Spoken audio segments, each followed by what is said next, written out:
12월 4일 주일입니다. 오늘 주일 예배 설교를 말씀을 전하겠습니다. 오늘 본 말씀은 마가복음 1장 1절에서 8절까지의 말씀입니다. 오늘 복음과 성령 충만으로 준비하는 사람이란 말씀으로 말씀을 전합니다. 어떤 일이 시작되기 위해서는 그 일을 위한 준비가 필요합니다. 그래서 시작이 반이다라는 말이 있다면 준비는 완성의 시작이다라는 말도 있습니다. 이처럼 어떤 일이 시작되려면 준비가 잘 되어야 합니다. 영국의 윈블던 테니스장은 1년에 2주간을 사용하기 위하여 테니스장 책임을 맡은 매니저는 한 해 동안 꾸준히 잔디를 관리하며 2주간의 대회를 기다리는 것을 보람으로 여긴다고 합니다. 왜냐하면 준비하는 그 일 자체가 의미가 있기 때문입니다. 또한 중국 고사성어 중에 양병 10년, 용병 11이라는 말이 있습니다. 병사를 키우는 데는 10년이 걸리지만 병사를 사용하는 데에는 하루밖에 걸리지 않는다라는 뜻입니다. 하지만 전쟁을 위해 10년을 준비한 병사가 하루 동안 전쟁의 승리를 가져오는 것입니다. 오늘 마가복음 1장 1절 말씀 보면은 이렇게 말씀하고 있습니다.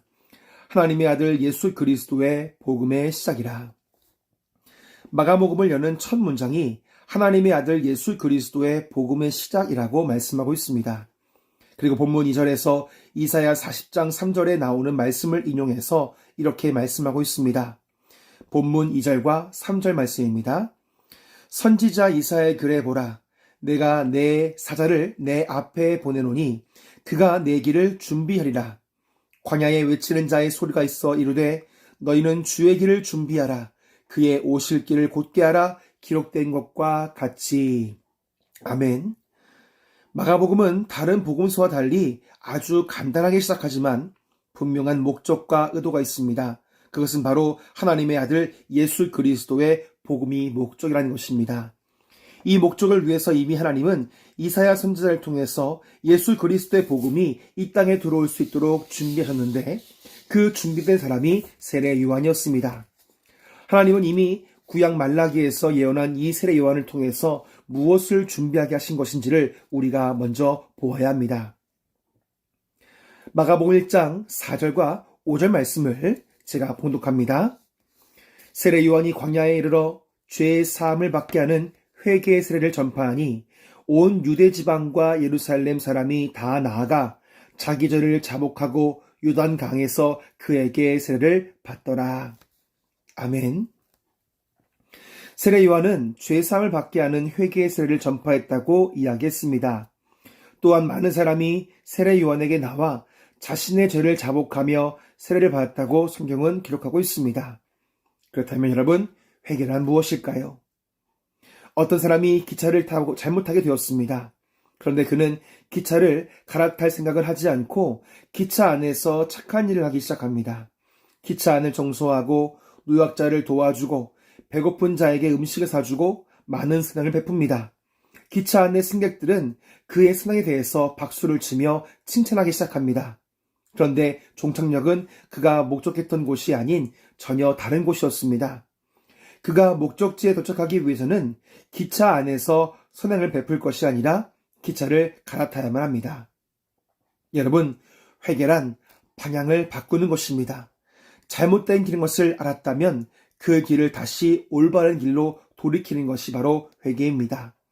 세례 요한이 예수님보다 앞서 한 일은 죄사함을 받게 하는 회개의 세례를 베풀고 또 그들에게 회개를 촉구했다고 말씀하고 있습니다. 오래전에 작고하신 온누리교회 하영조 목사님은 이 말씀에 대해서 이렇게 말씀하기를 회개 없는 세례가 없고 회개 없는 구원은 없다라고 말씀했습니다. 세례 요한은 하나님의 말씀을 가지고 사람들의 마음에 있는 죄의 문제를 계속해서 건드렸습니다. 사람들 안에 죄를 끄집어내기 위해서 목숨을 건 사람이 세례 요한이었습니다. 이유는 간단합니다. 그의 사명은 사람들의 마음에 있는 죄를 끄집어내어서 그 안에 예수 그리스도가 들어가도록 준비하는 것이었기 때문이었습니다. 지금 우리의 사명은 무엇입니까? 우리 역시 세례 요한처럼 이 시대의 사람들에게 회개를 촉구하고 예수 그리스도의 복음을 전하는 것입니다. 하지만 우리가 복음을 전할 때면 두려움이 생깁니다. 또한 얼마나 부담되는지 모릅니다. 하지만 예수님은 우리에게 분명한 사명을 주셨습니다. 사도행전 1장 8절 말씀입니다. 오직 성령이 너희에게 임하시면 너희가 권능을 받고 예루살렘과 온 유대와 사마리아와 땅끝까지 이르러 내 증인이 되리라 하시니라. 아멘. 지금 이 시대는 왜 예수를 믿어야 하는가에 대한 진지한 대답을 듣고 싶어 합니다. 그만큼 이 시대는 복음에 대해서, 예수에 대해서 목말라고 있습니다. 그래서 베드로전서 3장 15절에서 베드로는 우리에게 이렇게 말씀합니다. 너희 마음에 그리스도를 주로 삼아 거룩하게 하고 너희 속에 있는 소망에 관한 이유를 묻는 자에게는 대답할 것을 항상 준비하되 온유와 두려움으로 하고. 아멘. 하나님은 지금 우리를 세례 요한처럼 부르셔서 왜 예수를 믿어야 하는지를 묻는 자들에게 예수 그리스도, 곧 복음을 전하기 원하고 계신다는 것입니다. 이 대강절 절기에 나를 위해 이 땅에 오시는 예수 그리스도의 복음을 전하고 구원의 소망을 바라는 사람들에게 예수 그리스도를 전할 수 있는 우리가 모두가 되기를 소망합니다. 스트롱맨이라는 제목이 붙여진 그림이 있습니다. 한 사나이가 아파트 2층 난간 위로 피아노를 들어 올리는 그림입니다. 분명한 것은 사람이 피아노를 머리 위로 들어 올리는 것은 불가능합니다. 왜냐하면 우리는 피아노의 무게가 얼마나 무거운지 잘 알기 때문입니다. 그런데 그 그림을 자세히 들여다보면 그 사나이가 피아노를 들어 올릴 수 있었던 이유를 알 수 있습니다. 피아노의 가늘지만 강력한 두 선이 옥상에 있는 크레인에 연결되어 있습니다. 그 사나이가 피아노를 들어 올릴 수 있는 비결은 피아노가 옥상 크레인의 끈으로 묶여있기 때문입니다. 본문 마가복음 1장 7절과 8절 말씀을 보면 세례 요한은 이렇게 말씀하고 있습니다. 그가 전파하여 이르되 나보다 능력 많으신 이가 내 뒤에 오시나니 나는 굽혀 그의 신발끈을 풀기도 감당하지 못하겠노라. 나는 너희에게 물로 세례를 베풀거니와 그는 너희에게 성령으로 세례를 베푸시리라. 아멘. 세례 요한은 예수님을 성령으로 세례를 베푸시는 분으로 소개하고 있습니다. 사도행전 1장 4절 말씀을 보면 예수님께서 하늘로 승천하시기 전에 이 제자들에게 부탁하신 것이 있습니다. 그것은 예루살렘을 떠나지 말고 아버지께서 약속하신 것을 기다리라는 것이었습니다. 그 약속하신 것이 무엇입니까? 바로 성령님입니다. 예수님은 땅끝까지 내 증인 되기 위해서 성령께서 오셔서 능력을 주셔야 한다고 말씀하셨습니다. 우리가 신앙생활, 교회생활, 또 믿음생활 하지만 그 믿음생활, 또 신앙생활, 교회생활 지키기가 얼마나 힘이 드는지 모릅니다. 그래서 이 조정민 목사님은 왜 우리가 성령을 받아야 하는지를 이렇게 말씀했습니다. 예수님은 제자들에게 아버지께 부탁드려서 보혜사 성령님을 보내주겠다고 약속하였습니다. 왜 성령을 약속하였습니까? 제자들의 능력으로는 끝까지 믿음의 길을 갈 수 없다는 것을 아셨기 때문입니다. 구원의 시작도, 구원의 성취도, 구원의 완성도 사람의 힘으로는 안 됩니다. 많은 종교들이 사람의 힘으로 구원에 이룰 수 있다고 말하지만 구원은 하늘로부터 오는 선물이기에 예수님이 직접 이 땅에 오셨습니다. 그리고 예수님은 구원받은 자들이 구원의 증인으로 살 수 있도록 성령을 보내주겠다고 일방적으로 약속하였습니다. 코로나 사태 이후로 한국교회뿐만 아니라 전 세계 교회의 성도들이 믿음이 흔들리고 있습니다. 통계적으로 아직도 20%에서 30%의 성도들이 교회로 돌아오지 못하고 있습니다. 또한 현재 남아있는 이 성도들의 믿음마저 쓰러지고 있습니다.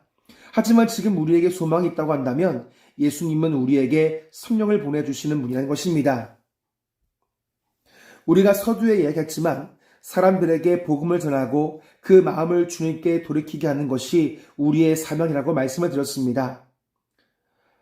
하지만 이건 역시 우리 마음대로 사람의 마음을 열리게 할 수 있는 것은 아닙니다.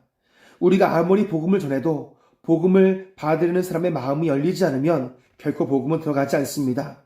그뿐만 아니라 우리의 신앙과 믿음을 계속해서 지키며 살아가지만은 탈진하지 않고 쓰러지지 않기 위해서는 나를 도우시는 성령 하나님이 나를 붙잡아 주셔야 하는 것입니다. 우리가 왜 성령 충만을 받아야 하는 것입니까?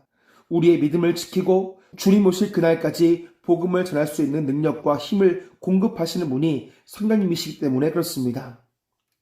강원도 예수원에서 사역했던 이 성공의 신부인 대천덕 신부님이 계시는데 그분의 할아버지가 R.A. 토레이 목사님이십니다. 그런데 이분의 일기를 보면 이런 글이 있습니다. 나는 아침에 일어나면 성령 충만을 위해서 기도한다. 하나님, 성령 충만하게 도와주십시오. 왜냐하면 성령 충만하지 않으면 오늘 하루 나는 너무나 쉽게 흔들릴 수 있는 사람이기 때문입니다. 하나님, 제가 성령 충만하다고 느끼지 못할 때 함부로 말하지 않도록 도와주십시오. 성령 충만하지 않을 때 말하면 실언이 되기 쉽고 사람들에게 상처를 주기 쉽기 때문입니다.